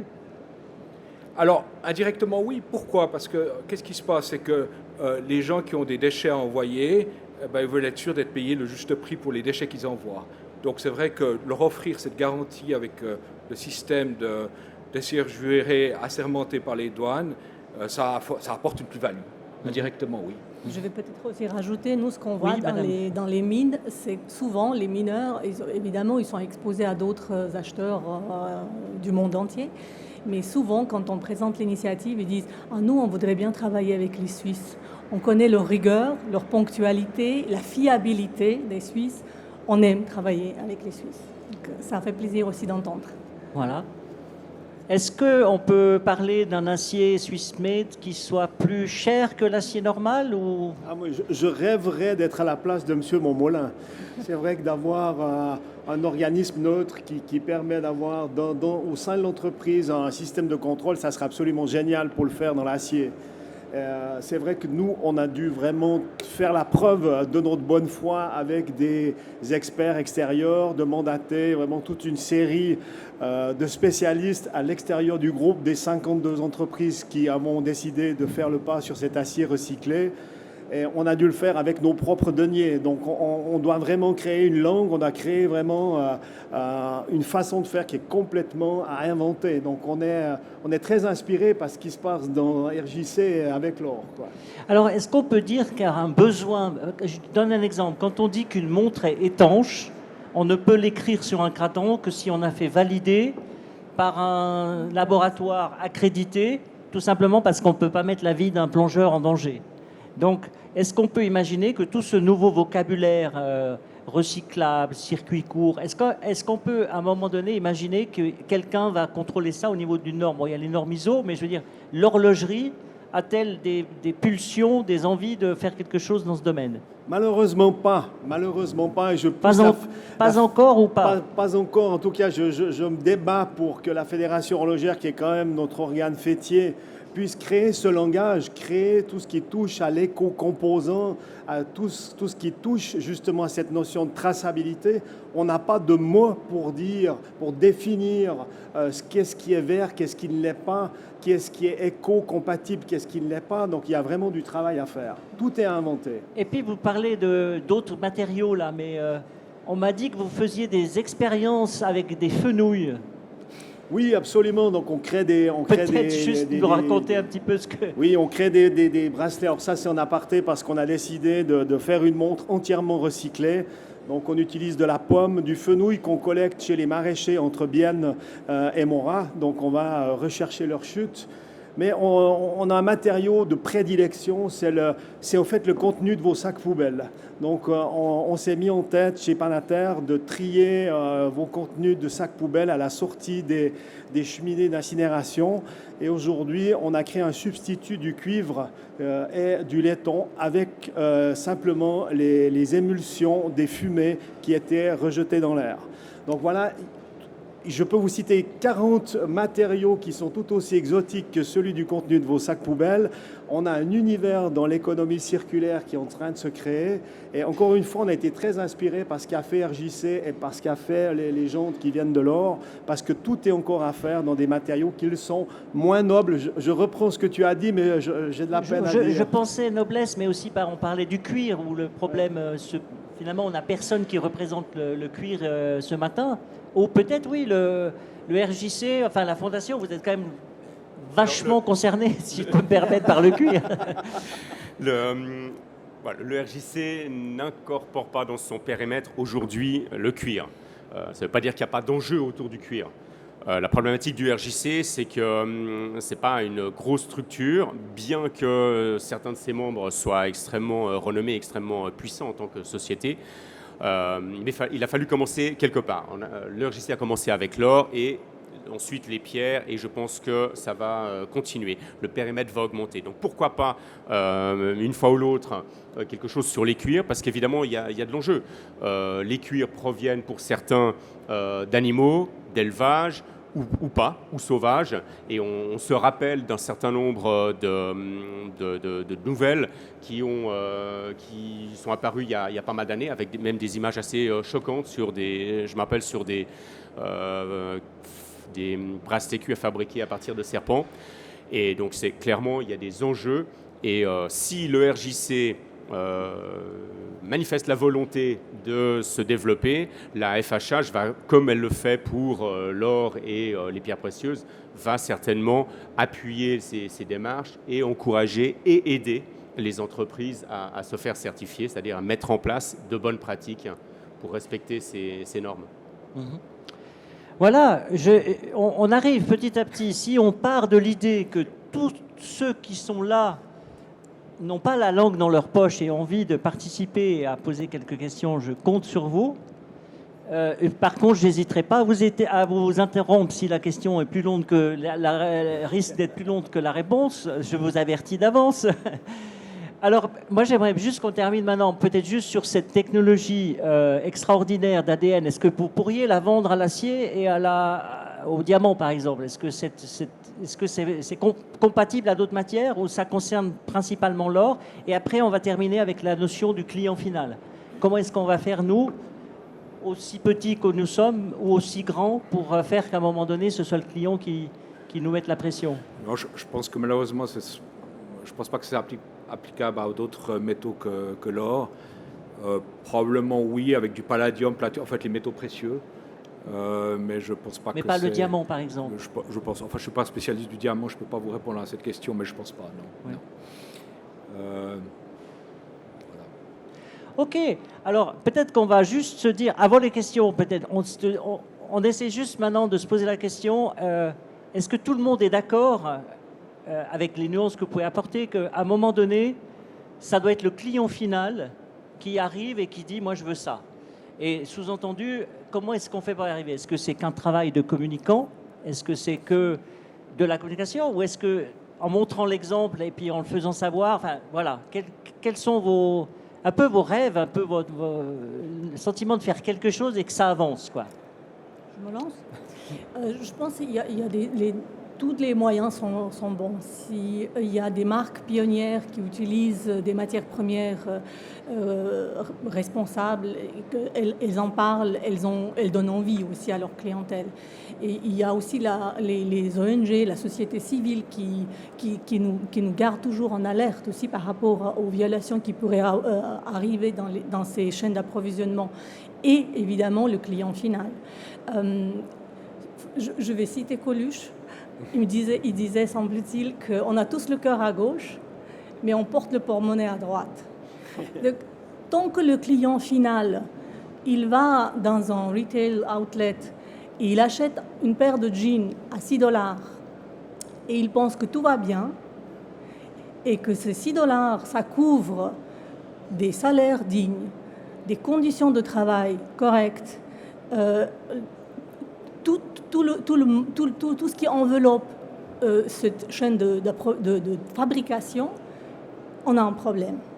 Donc, je pense qu'il faut aussi qu'on soit prêt en tant que client final de poser la question et d'être prêt aussi à ce que le prix final, il est en prix différent. Est-ce qu'on pourrait dire que l'éco-responsabilité, c'est un sport de riches? Non. Je m'inscris en faux de suite. Je crois que tout le monde est conscient dans cette salle que l'hypermondialisation, comme on l'a connue de par ces dernières décennies, plus personne ne peut la soutenir aujourd'hui. Plus personne.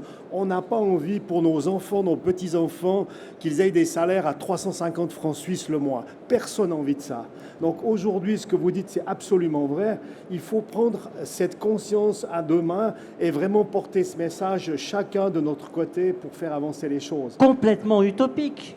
Absolument Vous pas. avez parlé des Absolument rêves. pas. Et Magnifique. je ne citerai pas Coluche, mais je pense qu'aujourd'hui, cette façon d'envisager les choses peut être une bonne affaire au niveau économique. On ne parle pas d'écologie, je ne parle jamais d'écologie. Ce qui m'intéresse, moi, c'est de démontrer qu'économiquement, il y a un véritable intérêt de développer l'économie circulaire et développer cette façon de faire éco-responsable. Finalement, dans l'or, on arrive à un cours mondial, ce qui veut dire que l'or éthique, il n'est pas plus cher que l'or non éthique. Ah, si, malheureusement, il est plus cher. Il est plus cher. Il est plus cher. Alors, oui, effectivement, il y a le cours. Bon, il faut savoir que quand vous voulez ségréguer de l'affinage, de dire, ben voilà, moi je veux de l'or qui vient de cette mine ou de cette région, ou je veux que de l'or recyclé, vous devez avoir des lignes d'affinage qui sont ségrégées, qui sont dédiées. Et puis, il faut nettoyer les réacteurs, il y a tout un travail derrière. Et c'est clair que plus vous voulez avoir une localisation de l'origine de l'or précise, plus ça va être compliqué au niveau de l'affineur. Parce qu'il faut comprendre qu'une fois que les déchets que nous recevons, ils sont échantillonnés, analysés et payés aux fournisseurs, clients, après ça passe dans des lignes d'affinage, il y a tout qui est mélangé. Et puis vous ne pouvez plus à la sortie, au produit fini, déterminer l'origine de l'or, sauf si vous le ségréguez.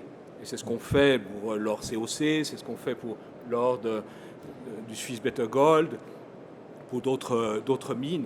Mais c'est clair que ça a un coût, c'est beaucoup plus compliqué. Et puis c'est vrai que c'est pas le cœur du métier d'un affineur. Est-ce qu'on pourrait imaginer un jour que M. Broye, ou disons la Watch Valley, vous prête son four solaire pour fondre de l'or? Est-ce qu'on pourrait Je imaginer rêverais de ça. une Merci, multiplication des fours solaires? La Chaux-de-Fonds, il paraît que c'est la ville la plus ensoleillée de Suisse. Donc on pourrait... voilà, je ne sais pas. Est-ce qu'on peut imaginer aussi une fois un affinage fait avec solaire chez Métalor, par exemple, le solaire? Alors on a bien avancé. Bon, on a beaucoup d'usines dans le monde, pas uniquement d'affinage, hein, mais on a par exemple une usine qui fait des contacts électriques à San Luis Potosí à base d'argent et de cuivre au Mexique. On a installé des panneaux solaires, ça fonctionne uniquement avec des panneaux solaires. Nous avons une usine qui offre des solutions de plaquage industriel pour tout ce qui est semi-conducteurs, connecteurs, des plaquages de métaux précieux en Chine, pour lesquels on va aussi installer des panneaux solaires. Et puis il y a les projets effectivement dans toutes nos usines dans le monde, on en a à peu près une dizaine, d'installer partout où l'on peut des panneaux solaires. Oui, donc on peut tout à fait imaginer ça. Oui, vous savez que d'ailleurs, par ailleurs, je tiens à souligner que dans les panneaux solaires, vous avez de l'argent. En fait, nous produisons de la poudre d'argent qui est transformée ensuite en pâte d'argent et que vous trouvez dans les panneaux solaires. Donc c'est vrai que l'utilisation des métaux précieux est énorme et dans beaucoup d'applications. Dans votre téléphone portable que vous avez, probablement vous avez un peu d'or de Métalor. Donc c'est vrai que c'est vraiment utilisé, et pas seulement l'or. Hein. Platine, palladium, iridium, ruthénium, rhodium, c'est tous des métaux qui sont indispensables dans l'industrie. Et sans ces métaux, votre véhicule ne fonctionnerait pas, parce que les catalyseurs à base de diesel ou d'essence, ça utilise du platine ou du palladium à 75. Donc c'est vraiment une utilisation des métaux précieux est énorme dans toute l'industrie. Il n'y a plus grand-chose qui fonctionnerait sans ces métaux. Monsieur Terola, alors, pour... Oui, peut-être un point sur... Là, en fait, le fait que ça touche tout le monde, ça donne presque un argument pour que tout le monde parvienne à être conscient de cette problématique. Alors, c'est un bon point. Excusez-moi, je vais juste encore dire un point. C'est vrai que, vous savez, travailler avec des mines artisanales, ça comporte un risque. Et rien n'est simple. On met tous nos efforts pour s'assurer effectivement que tout éthiquement, que la chaîne soit éthique et responsable. Mais le risque zéro n'existe pas. Et ce que je demande également, et bon, je rencontre régulièrement des ONG, des journalistes, on a des discussions à ce propos-là, il faut que ce soit vraiment un effort concerté. Et trop souvent, quand il y a un problème dans la chaîne d'approvisionnement, un lot qui est bloqué, je ne sais pas moi, à la douane du Pérou ou en Colombie, ça risque peut-être d'arriver un jour, j'en sais rien. Des choses qu'on ne connaît pas, mais à notre connaissance, ça ne devrait pas arriver, mais ça peut arriver. Il faut aussi une prise de conscience générale que, ben voilà, ce n'est pas forcément que l'or qui a été extrait n'a pas été fait de manière éthique. En tout cas, nous avons fait tous nos efforts pour respecter cette éthique, et puis qu'il peut y avoir des petits problèmes, et qu'on n'a pas besoin de faire la une des journaux quand il y a le moins de petits problèmes. Très intéressant. Didier, du coup, ça a coupé ce que vous vouliez dire ou Oui, tout à fait. Pour rebondir sur les deux sujets dont on parlait tout à l'heure. Un, sur l'énergie, l'importance, au-delà ou en complément des fours solaires, l'importance, c'est d'utiliser de l'énergie renouvelable. C'est la première chose qu'on peut faire. Et en Suisse, on a de la chance d'avoir une assez grande part de l'énergie, de pouvoir s'approvisionner en énergie renouvelable. Hydraulique notamment, mais pas seulement. Donc ça, c'est pour l'énergie, c'est vraiment le point principal à retenir, c'est qu'il faut des approvisionnements en énergie renouvelable. Ensuite, pour revenir aux clients, et bien que je suis d'accord avec le fait quelque part, on vote avec son porte-monnaie lorsqu'on achète, évidemment, je pense qu'on ne peut pas non plus faire porter la responsabilité aux clients de ne pas se préoccuper d'où vient l'or, parce que c'est pas facile. Et je fais un parallèle avec l'alimentation. On connaît tous, en tout cas si on vit ici dans ce pays, on connaît tous les différents labels. Et il y a beaucoup de labels qui existent et souvent on ne sait pas ce qu'il y a derrière, on ne sait pas si c'est sérieux ou pas. Et donc c'est pas facile pour un client de vouloir se préoccuper. Et je pense qu'il y a plusieurs types de clients. Je pense que vous avez d'un côté, aux deux extrêmes, vous avez les gens qui sont convaincus qu'ils veulent de l'or responsable, ou des pierres, qui connaissent les sujets, ou d'autres matières, qui connaissent les sujets, qui vont faire des recherches et qui vont aller seulement dans certaines boutiques ou seulement auprès de certaines marques qui ont mis en place des démarches, à l'instar de ce que fait Stella McCartney dans le fashion.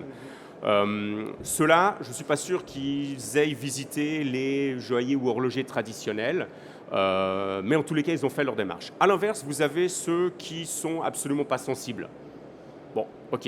Et cela, vous ne les convaincrez pas, en tous les cas pas très rapidement. Mais au milieu, il y a une grande partie de personnes qu'il s'agit d'informer et qui aujourd'hui peut-être ne sont pas assez informées, peut-être par les marques, peut-être notamment souvent on me dit mais le RJC ne fait rien pour expliquer aux clients qu'il faut avoir de l'or et des diamants responsables et que le RJC c'était une des bonnes réponses, ok. Le RJC ne fait rien parce que le RJC n'a pas le budget pour ça. Malheureusement, parler à l'ensemble des consommateurs du monde entier, vous pouvez imaginer les budgets de marketing des grands groupes dont on a parlé, ce sont des sommes colossales et le budget du RJC, que je connais, est très très faible et ne permet pas de faire de la communication auprès du client final. Mais il y a là un manque. Il y a un manque de communication. Alors évidemment et heureusement, il y a un certain nombre d'études qui sont faites ou de rapports qui sont faits par des ONG, mais encore faut-il vouloir s'y plonger. Donc ça demande non seulement un petit peu d'argent de la part des consommateurs, des clients que nous sommes, mais également la volonté et ça demande également du temps.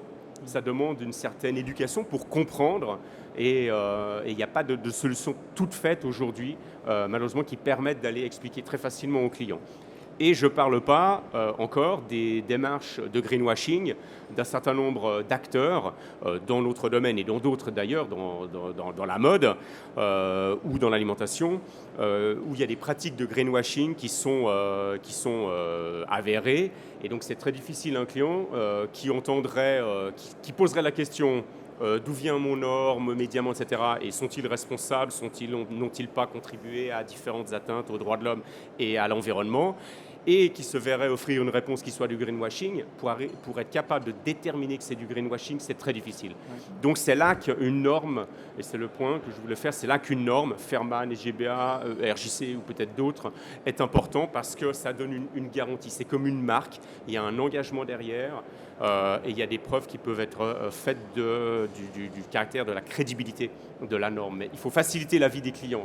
Ils ont un rôle à jouer, on a tous un rôle à jouer, mais ce n'est pas aussi simple que ça. Raphaël Broy, est-ce que vous avez encore quelque chose à ajouter aussi sur cette notion du client final? Est-ce qu'on peut l'avoir finalement avec une équivalence de prix? Simplement que s'il achète de l'acier solaire recyclé, il paye le même prix qu'il payera un autre acier. Est-ce que c'est comme ça que vous pensez l'avoir à la fin finalement, le client?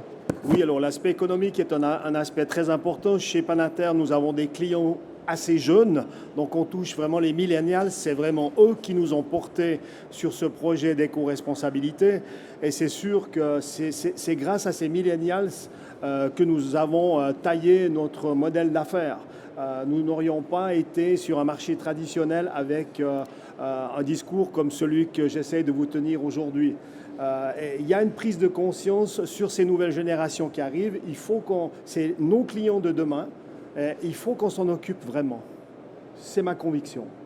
Oui, j'ai vu aussi une campagne de Lombard-Odier qui parlait de la décarbonisation des portefeuilles. Donc, ça veut dire que les nouvelles générations d'actions... Alors là, il y a du greenwashing. Là, nos amis banquiers, eux, alors ils savent faire du greenwashing. Bon. Et c'est, je pense, les plus grands pollueurs de la planète. C'est bien eux, avec leurs produits...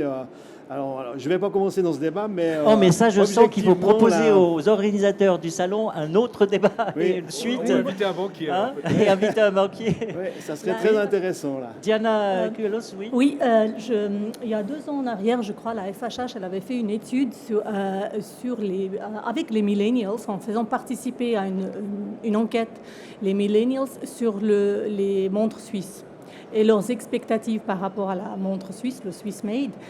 Et ils étaient très surpris de ne pas voir le sustainability parmi les expectatives. Les critères. Les critères, oui. Ils étaient surpris parce que millennials, et ils sont allés chercher le pourquoi. Et en fait, ils ont compris après cette double investigation que, en fait, pour les millennials, les montres suisses, elles étaient sustainable par défaut. Ils ne mettaient même pas ça en question. Donc, c'est aussi ça, notre réputation suisse, qu'on doit aussi maintenir et porter plus loin. Oui, c'est la même chose. C'est un petit peu la même chose que le Swiss Made. Exact. Si vous demandez à un client à l'autre bout du monde si sa montre elle est suisse et 100% suisse, la plupart des clients vont vous dire, mais bien entendu, elle est 100% suisse. C'est une montre suisse, c'est marqué dessus, Swiss Made. Et on sait très bien que ce n'est pas le cas malheureusement. Mais ça, c'est une autre discussion. Mais je suis d'accord que c'est une attente implicite des clients. Je ne pense pas que si on explique à un client que potentiellement la montre qu'il achète ou le bijou qu'elle achète peut porter atteinte à l'environnement ou aux droits humains, je pense que les clients seraient scandalisés et absolument surpris. Je suis parfaitement d'accord, c'est une attente implicite et c'est pas une raison pour ne rien faire. Au contraire, parce que notre réputation est en jeu. Peut-être une petite parenthèse horlogère un peu magique, c'est que quelque part, il y a déjà la montre mécanique en elle-même est particulièrement éco-responsable. On est prévu la porter en dormant, on a prévu la transmettre à nos enfants, elle peut durer 50 ans sans qu'on la répare. On a trouvé la solution pour enlever les huiles dedans. Donc, quelque part, c'est bien que toute cette réflexion aussi, mais se rappeler un petit peu cette magie d'un moteur qui est le seul qui a été fait domestiquement parlant, où il n'y a pas de on-off. C'est-à-dire que c'est comme un cœur qui bat, elle doit continuer même quand on dort. Alors maintenant, je vais donner la parole. Alors j'aimerais d'abord remercier je ne sais même pas votre prénom, Simon, qui nous a permis d'avoir du son et de la parole qui aille de là. J'espère que tout s'est bien passé. Et puis peut-être juste vous dire qu'il y avait une question là. J'espère que je ne vous ai pas coupé dans ce que vous vouliez dire tout à l'heure. Vous avez encore... Est-ce que je peux vous demander de prendre le micro ? D'accord, je vais essayer en français. Je suis d'accord que c'est le client l'élément critical, mais pour gagner la confiance en client, je vois deux éléments critiques pour la traçabilité. C'est à une côté l'authenticité, comment je vais dire que cette or ou sa montre, c'est authentique, sustainable. Et il y a beaucoup de labels. Nous avons vu. Alors, il faut avoir du confiance d'une personne externe ou de la marque, de Rolex, de me dire que oui, c'est sustainable, ou de votre brand. Et là, je suis d'accord, on arrive là. Mais à l'autre côté, c'est l'élément de vérifier. Et moi, un client, je veux vérifier que ce montre, ce l'or, à tout le temps, à toutes les places, c'est authentique. Et ça, c'est très, très difficile. On a discuté des méthodes, comment on peut caractériser de l'or. Et ce sont des machines difficiles, ou grands, ou de saphir. Et moi, le client, je ne fais pas ça à la maison. Et pour être successful avec une traçabilité chez les clients, il faut trouver une solution. C'est easy, c'est mon téléphone mobile. Et je pense que là, dans le matériau, il faut trouver quelque chose que tout le monde, tous les temps, peut vérifier que c'est authentique. Monsieur de Mormola, est-ce que la technologie de l'ADN de l'or, est-ce qu'on peut imaginer qu'elle peut être accessible au téléphone portable? Idéalement, si on pouvait effectivement arriver à extraire cet or de Yanakiwa, qui est affiné de manière ségrégée, qui est vendu à un horloger, et puis qu'à la fin, la montre que l'horloger vous vend vous dit, ben voilà, l'or, il vient de Yanakiwa, c'est l'objectif ultime. Techniquement, c'est possible. Techniquement, ce serait possible. Et d'ailleurs, pour compléter, techniquement, c'est possible. Et c'est pour ça qu'on parle de plus en plus aussi de blockchain dans le métier. Parce que ça pourrait être une solution, justement, que vous aurez à portée de main. Vous avez une application de la marque en question et vous pouvez connaître tout ce qui compose votre monde. Oui, mais je dois ajouter que la technologie, la blockchain ne voit pas ce que s'y passe là. Et non. Moi, on se dit digital physical link et la technologie ne voit pas si ces montres a été transférées chez vous. La blockchain ne voit ça pas si j'ai changé les éléments. Et je pense que, est-ce que vous avez pensé de prendre des informations externes, de l'assurance, de paiement, de satellite, où on a trouvé ça, toute la production de Rolex doit être digital, transparent, pour dire oui, c'est possible qu'il produit 800 millions. 800 000. La blockchain, c'est clair, elle ne va pas résoudre le problème parce que tout dépend, elle va digitaliser quelque chose que vous avez. Et ça, c'est à vous de monter un système robuste, connaître vos sources, vérifier vos sources et ensuite blockchainiser tout ça. Et à partir de ce moment-là, les informations que vous avez montées dans votre système, vous ne pouvez plus les changer. Et c'est ça la magie de la chose, parce que c'est plus modifiable.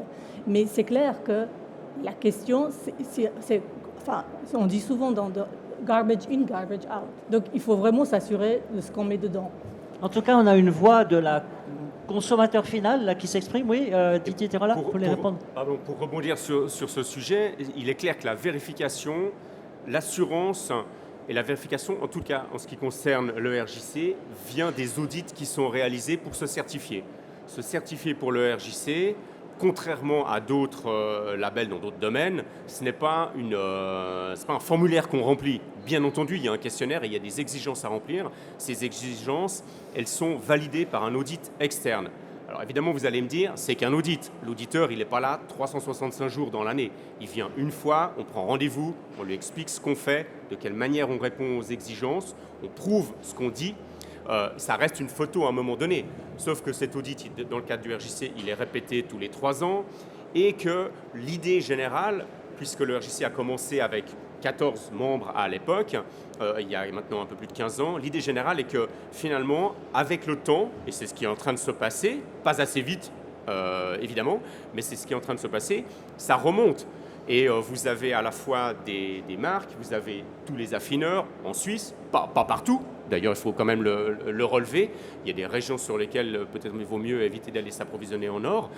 Et la certification remonte progressivement. Et évidemment, l'idéal, c'est de constituer, et c'est la vision du RJC, c'est finalement de constituer une chaîne qui va aller, je simplifie, de la mine à la boutique, d'entreprises qui sont certifiées, qui ont eu leur pratique certifiée et attestée par un auditeur régulièrement, avec un renouvellement et avec des standards dont les exigences augmentent au fil du temps, et que toute cette chaîne-là s'échange des matériaux qui sont traçables. C'est ça finalement la vision du RJC. Alors, on n'y est pas encore, très clairement, mais c'est la voie en fin de compte, et c'est ce qui est en cours. Quelqu'un aimerait poser des questions à nos illustres intervenants, que je remercie. D'ailleurs, maintenant, vous pouvez profiter de boire un petit peu pendant que la question se pose. Et juste peut-être pour répondre à madame, il y a une société qui fait ça très bien qui s'appelle Origine. Vous photographiez votre montre et vous avez vraiment un certificat unique. Et je pense qu'ils vont vraiment aller dans le sens de votre excellente idée. C'est là qu'on va, c'est certain. Origine, donc, qui veut faire le Shazam de la montre, en fait. Avoir le même principe que Shazam, mais avec une montre et une simple appareil portable. Mais dans le but d'authentifier la montre. Dans le but de l'authentifier. Qu'elle soit unique. Oui, tout à fait. C'est une des problèmes. Est-ce qu'on a quelques personnes qui aimeraient intervenir? Merci pour cette interaction. Soyez pas timide. Ah, monsieur le... On va partager ça. Ah non, il y a une dame d'abord, si je peux me permettre, monsieur. Je fais passer madame d'abord. Bonjour. Bonjour, vous êtes madame. représentant finalement des grosses industries suisses. On n'a pas de banquier aujourd'hui, malheureusement. Qu'est-ce que vous attendez finalement du gouvernement? Qu'est-ce que le gouvernement, quel levier aujourd'hui le gouvernement suisse pourrait faire dans ce sujet-là? En Suisse ou ailleurs, j'imagine ailleurs, c'est beaucoup plus compliqué. Qu'est-ce que c'est votre avis finalement en tant que représentant industriel? Qu'est-ce que le gouvernement suisse peut faire aujourd'hui pour ces belles idées finalement qu'on a aujourd'hui? Oui, pour nous, pour notre part, par exemple, on a l'impression d'avoir trouvé la formule magique. On travaille en partenariat public-privé avec la Confédération, avec le secrétariat à l'économie, le SECO, et on voit vraiment que ça nous aide énormément sur le terrain. C'est vraiment, ils nous ont soutenus au démarrage. Petit à petit aussi, on a pris aussi plus de l'élan et on a acquis de la force musculaire. Tout ça, c'était lancé en 2013, c'est tout récent. Mais ils nous ont énormément soutenus au démarrage. Et puis aussi, ensuite, sur le terrain, comme je disais, ça nous aide énormément parce que de la part de Confédération, ils vont mener ce dialogue politique dont on a besoin sur le terrain pour tout ce qui entoure, pour nous par exemple, c'est la législation autour du ASM, Artisanal Small Gold Mining. Donc pour faciliter ce dialogue, pour peut-être faciliter la législation, pour booster la formalisation, vous n'aurez jamais, en tant qu'association de l'industrie, le même levier que l'ambassade et les représentants de la Chambre du commerce. Donc moi, je me rappelle très bien ma toute première visite au Pérou. On a atterri directement à l'ambassade et l'ambassadeur suisse il nous a dit « Qu'est-ce que je peux faire pour vous aider ?» Et ça, c'est précieux pour nous. Donc on a cette formule magique de PPP, Public-Private Partnership. Pour les autres, je vous laisse répondre. Alors moi, je voulais faire une petite réflexion personnelle, mais je crois que Vas-y, je t'en prie. Non, c'est juste dire, on a les politiques qu'on mérite, donc si on arrive à convaincre que les clients, c'est-à-dire les électeurs, veulent tous la même chose, finalement, ils vont s'y plier. Voilà, je voulais juste faire une petite parenthèse de journaliste. Oui, pour répondre à madame, alors moi, ce que j'attends clairement dans mon métier, des éco-composants, des matériaux au sens large du terme, c'est vraiment que le SECO nous aide à faire ce qu'a fait pour vous dans les métaux précieux, dans les matières premières qui sont, entre guillemets, coûteuses de haut niveau, qu'il le fasse également par rapport à une coordination académique. Il y a beaucoup de groupes qui sont créés maintenant de droite et de gauche, et les coordonner pour qu'il y ait vraiment une répartition efficace de leur travail, je l'ai dit précédemment, ça vaudrait vraiment la peine. D'autres questions? Oui, monsieur avait une question. Merci de vous lever, c'est super. Bonjour, Richard Etienne du journal Le Temps. Une petite question naïve, je voulais rebondir par rapport à ce que vous disiez, monsieur Terrola, sur le RJC. À vous entendre aujourd'hui, les 1500 entreprises membres du RJC, on ne peut pas attendre d'elles que l'or qu'elles fournissent ou qu'elles utilisent est propre au jour d'aujourd'hui. Il y a deux choses dans le RJC. Il y a deux certifications. Une première certification qui s'intitule le Code des pratiques. les pratiques de management de l'entreprise. Parmi les 1500 sociétés qui sont membres du RJC, vous en avez un certain nombre, de l'ordre de 1000 ou 1200, qui sont certifiés. Puisque quand vous adhérez au RJC, vous avez 2 ans pour atteindre cette certification. On peut discuter sur le fait que 2 ans, c'est peut-être trop long. Ok, j'ai cet avis-là d'ailleurs. Mais on a 2 ans pour se certifier. Donc il n'y a pas 1500 entreprises certifiées, il y en a un tout petit peu moins. Premier point. Deuxième point, cette certification concerne les pratiques de management de l'entreprise. Vous avez une deuxième certification qui s'appelle le COC, la chaîne de garantie. C'est une chaîne de traçabilité et qui aujourd'hui concerne l'or.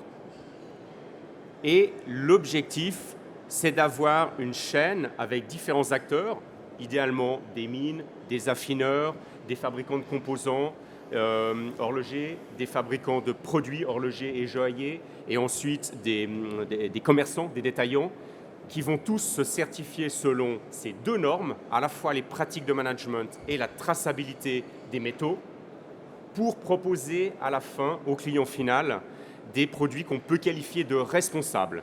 Et par responsable, la définition que j'en fais, ce sont les exigences de ces 2 normes du RJC, exigences sur les pratiques de management et sur les normes de traçabilité, qui sont donc des exigences publiques et qui sont vérifiées par des audits externes.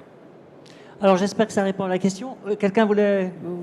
Alors oui, il y a Simon qui aimerait poser une question, donc ça c'est super. Non, j'avais juste une petite question parce que j'ai bossé aussi dans le domaine de la production plus industrielle et je sais que c'est des milieux qui consomment énormément de matières premières. Et est-ce que ces normes, est-ce que ces labels, est-ce que ça les concerne ou est-ce que pour l'instant c'est pas du tout d'actualité pour l'automobile, l'électronique, etc. pour ces matières premières? Je ne sais pas si vous avez des réponses. Oui, alors pour vous répondre, merci. Tout est à inventer. Hein. Donc on est vraiment au tout début du processus, en tout cas dans mon métier. Donc là, on est vraiment, encore une fois, ce que je disais précédemment, à inventer une langue, à inventer vraiment des mots qui vont pouvoir spécifier ce que c'est un matériel éco-responsable ou un éco-composant. Donc même le mot éco est contesté pour vous dire qu'on est vraiment au tout début, quoi. Oui, la question de... Oui, Didier Terola. Oui, pardon. Il y a des manières de mesurer le degré de responsabilité de certains matériaux ou d'objets. Il y a plusieurs méthodes qui existent, mais une méthode qui est assez connue, c'est l'analyse de cycle de vie, qui permet, lorsqu'on prend un objet, n'importe quoi, cette brochure, de connaître son impact. Son impact en termes climatiques, en termes de consommation des ressources, d'impact environnemental, souvent. C'est le but de l'analyse de cycle de vie. Il y a d'autres outils et d'autres évaluations. Et c'est vrai que c'est difficile, c'est pas forcément évident, d'évaluer la responsabilité dans le domaine notamment des droits humains. C'est parce que l'environnement a des caractéristiques qui sont mesurables. Vous pouvez mesurer les gaz à effet de serre que vous émettez, vous pouvez mesurer les litres d'eau que vous consommez, vous pouvez mesurer les kilomètres que vous parcourez avec vos véhicules ou en avion, etc., etc. C'est très mesurable. Dans le domaine des impacts sociaux, on a effectivement un peu plus de difficultés à mesurer, mais il y a tout de même des mesures qui existent. Peut-être le luxe, justement, la notion de luxe, c'est aussi de montrer l'exemple, puisque l'horlogerie est très très peu gourmande en volume, comparé à d'autres industries, d'autres secteurs qui ont besoin de gros volumes. Si on prend l'acier, bon, l'or c'est peut-être un peu différent, mais donc le fait d'arriver finalement au consommateur final avec cette dimension d'un luxe qui est ultime, ça peut être aussi peut-être permettre aux autres branches plus généralistes comme l'automobile ou voilà, réflexion. Dans l'horlogerie, je me rappelle dans une de mes fonctions lorsque j'étais chez Piaget, j'étais responsable de ce qu'on appelait le CSR, la responsabilité sociale d'entreprise. Et je disais toujours qu'on a une chance énorme dans notre industrie, c'est qu'on produit des objets qui sont par nature durables, à la fois les montres et les bijoux. On sait tous que les bijoux se recyclent, l'or se refond. Si on hérite de bijoux qui ne nous conviennent pas, on peut tout à fait le faire fondre et en refabriquer un nouveau, réutiliser la pierre, etc. Les montres, et comme les bijoux d'ailleurs, sont transmis de génération en génération. Ça, c'est un atout, je pense, assez unique. On fabrique par essence des biens durables. Et ce n'est pas le cas une grande partie de l'économie. Une grande partie de l'économie aujourd'hui est une économie linéaire. On prend des ressources, on fabrique, on distribue, on vend, on utilise, on jette. Et un grand nombre de domaines fonctionnent encore ainsi. Et l'initiative sur l'acier est à relever parce que ça va dans l'idée d'une économie circulaire où les déchets sont des ressources et qui a pour but de minimiser les prélèvements de matières premières vierges ainsi que les consommations d'énergie et la pollution. Donc ça, c'est clairement une voie d'avenir, mais l'horlogerie et la joaillerie sont particulièrement bien placés des bons ambassadeurs. à cet égard. Ouais. Quelqu'un a d'autres questions? Quelqu'un se sent interpellé, veut partager Oui, madame. Oui, bonjour à tous, Sarah Munier. Je suis gémologue de formation et designer en bijoux. J'aurais 3 questions, si je peux me permettre, bien sûr. Monsieur Grandjean. La première, je pense, par rapport au RJC, c'est quelque chose, quand on travaille dans le milieu auquel on est tout à fait sensible, avec qui on travaille tous les jours. Il me semble que, je pense, à ce niveau-là, il faudrait que les marques se mettent aussi ensemble pour faire je pense, au côté du financement pour le RJC, pour augmenter un peu le budget au niveau du marketing et de la communication, puisqu'en fait, il y a un blanc, c'est-à-dire qui fait le job de la communication et de l'information au grand public.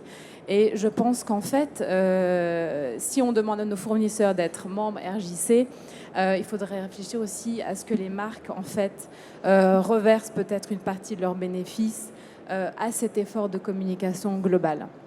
Donc, augmentez vos budgets. Oui, je vous laisse... Je réponds tout de suite à cette question-là.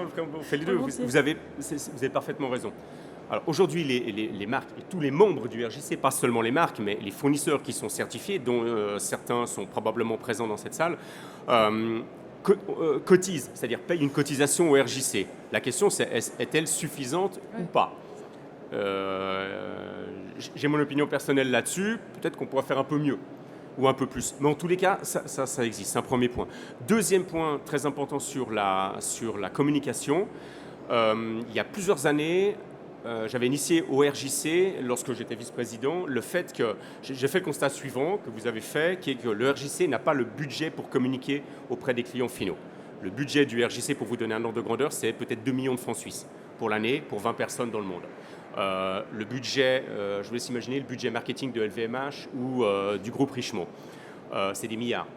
Donc l'idée était d'essayer de faire levier. Et le RJC, je le mentionne maintenant parce que le RJC vient de sortir en mois de juin, vient d'annoncer au mois de juin une boîte à outils permettant aux membres du RJC qui le souhaitent de communiquer à propos du RJC vers les clients finaux. Donc on devrait, c'est une manière, moi je leur avais dit, mais nous au RJC on n'a pas le budget pour parler aux clients finaux directement, mais nos membres, en tout cas certains, l'ont, ce budget-là, et essayons d'aller prendre un millième ou un ppm du budget communication global des membres du RJC, et c'est ce qui va se passer, ce qui est en train de commencer. Donc il y a de bonnes perspectives, oui. Mais je suis d'accord que c'est un point faible pour l'instant. Merci beaucoup. Merci. Si je peux me permettre, oui, bien sûr, ma deuxième question sera Monsieur de Montmollin. Existe-t-il, je suis gémologue, donc je sais que les laboratoires type SSEF au Gublin, qui certifient donc l'origine des pierres, surtout des pierres de couleur, ont une bibliothèque, si vous voulez, de pierres qui, grâce à un outil, le réfractomètre, on peut exactement savoir pour certaines pierres d'où vient cette pierre, donc c'est-à-dire de quelle région du monde. Existe-t-il une bibliothèque des mines d'or avec des échantillons bruts de l'or qui sort vraiment, qui est extraite? Est-ce que ça existe? Est-ce qu'il y a un moyen d'avoir justement un système de référencement des mines? Oui, c'est une excellente question. Alors, à ma connaissance, il n'existe pas au niveau mondial de telles références, mais c'est ce que nous avons développé justement chez Metalor au niveau du Forensic Passport, de l'ADN dont je vous ai parlé. On a une bibliothèque avec toutes les caractéristiques de chaque mine avec lesquelles on travaille. Et si vous voulez, chaque doré qu'on reçoit dans notre affinage à Metalor, on va le comparer par rapport à ça pour s'assurer que ça vient de cette région. Donc ça existe en tout cas au niveau de Metalor, mais je ne pense pas au niveau mondial. Voilà. Ceci dit, vous m'ouvrez une porte. Ce que nous avons développé avec l'Université de Lausanne, il est ouvert à tous. Hein, donc on veut le partager et n'importe quel intervenant, affineur, quoi que ce soit, voudrait participer à ce programme, il est bienvenu et on est prêt à partager le savoir-faire à ce niveau-là. D'accord. Et d'ailleurs, l'Université de Lausanne est maintenant en train de réaliser le voyage au Pérou pour recenser toutes les mines de Swiss Better Gold au Pérou, par exemple. Pour répondre à votre question, c'est en cours. D'accord, merci. Et la dernière, je me dépêche. Non, allez-y, oui, je vous en prie. C'est un Madame plaisir. Kulilas, on parle des droits humains, donc des conditions de travail, je pense surtout peut-être pour les enfants, dont les familles, les parents travaillent en mine, ils n'ont pas le temps de s'occuper de leurs enfants, ou des enfants qui doivent travailler en fait dans les mines, surtout peut-être artisanales, je pense. Est-ce que vous travaillez, vous, avec d'autres associations, des ONG locales, au niveau l'accès à l'éducation, être sûr qu'en fait qu'ils vont à l'école au lieu d'aller travailler dans la mine? Est-ce que vous travaillez? Est-ce que vous avez des partenariats à ce niveau-là? Alors, on a de la chance à quelque part. On travaille aujourd'hui dans 3 pays en Amérique latine où le travail des enfants n'est pas aussi grand problème que ça pourrait être en Inde ou en Afrique. Le gouvernement, déjà localement, il nous aide énormément. Donc la scolarisation des enfants, même dans les régions les plus éloignées en Colombie où j'ai été, elle est vraiment très bien englobée. Ce qui manque souvent sur le terrain, c'est des structures d'accueil. Et du fait qu'il manque des structures d'accueil, pour ne pas laisser les enfants vagabonder au village, pendant que les parents ils sont à la rivière, ils seraient tentés à les prendre avec eux. Et là, on travaille justement à trouver des solutions dans les communautés minières pour pouvoir leur offrir ces types de structures d'accueil. Et ça, évidemment, on fait en collaboration avec des organismes locaux. Merci beaucoup. Merci beaucoup. Est-ce qu'il y a d'autres questions? S'il n'y a pas de questions, dernière possibilité. Est-ce que... Non, vraiment pas. Ben, ça veut dire que vous avez été bon. J'aimerais peut-être juste vous donner à chacun la possibilité d'un mot de la fin, si c'est possible. La fin F-I-N, donc, parce que c'est peut-être aussi l'heure du mot de la fin, F-I-M. Mais honneur aux dames, si vous avez la gentillesse de nous gratifier peut-être d'un peu de magie par rapport à ce chemin que vous parcourez. Déjà remercier tout le public pour être là aujourd'hui. Ça montre que le sujet il intéresse, de porter le sujet plus loin. Les solutions elles existent et on est là pour les apporter. Donc faisons ce network ensemble. Monsieur de Montmolin. Oui, c'est vrai qu'on réalise qu'il y a quand même une prise de conscience générale. La plupart des intervenants ont le même objectif, travailler ensemble pour arriver effectivement à des solutions qui soient équitables et qui fonctionnent. Merci beaucoup. Didier de Terola, j'allais dire de Terola après Monsieur de Montmolin, mais Didier Terola, oui. Oui, moi j'aimerais rebondir sur la question que vous nous aviez posée au début et le rêve. Moi, le rêve, c'est que nous tous, en tant que clients finaux, on fait tous des achats, il faut qu'on pose des questions, il faut qu'on passe ces barrières et mon rêve, ce serait qu'on soit tous capables d'aller challenger ce qu'on nous raconte dans les points de vente. Je sais que ce n'est pas facile, que ce soit pour des montres, des bijoux, ou que ce soit pour du luxe. Si véritablement on voulait tous acheter de la mode sustainable, je pense que certains acteurs n'existeraient plus dans l'industrie et des gros. Mais il faut oser, il faut y aller, il faut commencer. Ça nécessite un petit peu de travail, mais je pense que ça, c'est un bon point de départ. Et puis, deuxième chose, quand je repense à 2 dernières votations, je vais faire court, loi sur le CO2 et multinationales responsables, et que je constate finalement qu'elles ont été les 2 refusées, je suis un tout petit peu perplexe. Et donc, mon souhait, ce serait que, évidemment, les sujets vont revenir, parce que la Suisse a pris des engagements sur le plan climatique par rapport aux accords de Paris, et le sujet va revenir. Le gouvernement ne va pas en rester là, mais à un niveau individuel, il faudrait que, pour reprendre l'expression de Coluche, qu'on vote peut-être un tout petit peu plus, et qu'on vote et qu'on achète également un tout petit peu plus avec la partie gauche, ouais. Pas uniquement partie du cœur. Ouais. Raphaël Broy. Mais je suis le dernier, donc je vais vous faire la conclusion. Donc, je vous propose. C'est pas sûr. Hein.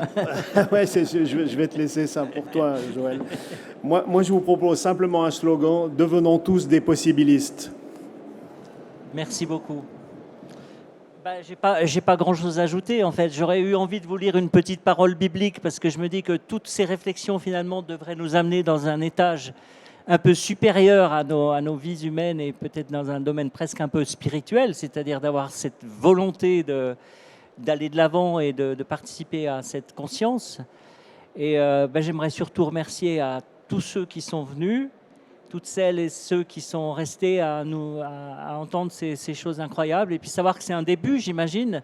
C'est un process, donc j'espère qu'on pourra se reparler dans quelques années en se disant « Ah, on y était ». Et puis, heureusement, on n'en était là qu'au début. Et puis, voilà, c'est ça que j'aimerais peut-être juste vous dire à tous. Et puis, vraiment, infiniment merci. Merci à Stéphane aussi d'avoir organisé. Stéphane, tu peux montrer qui tu es? Stéphane Post, voilà, qui a permis cette organisation. Simon au son. Simon au son, c'est pas mal. Oui, ça va bien. Et puis, bon appétit à tous, hein, pour ceux qui n'ont pas encore pris leur petit déjeuner. Merci en tout cas à tous d'être venus.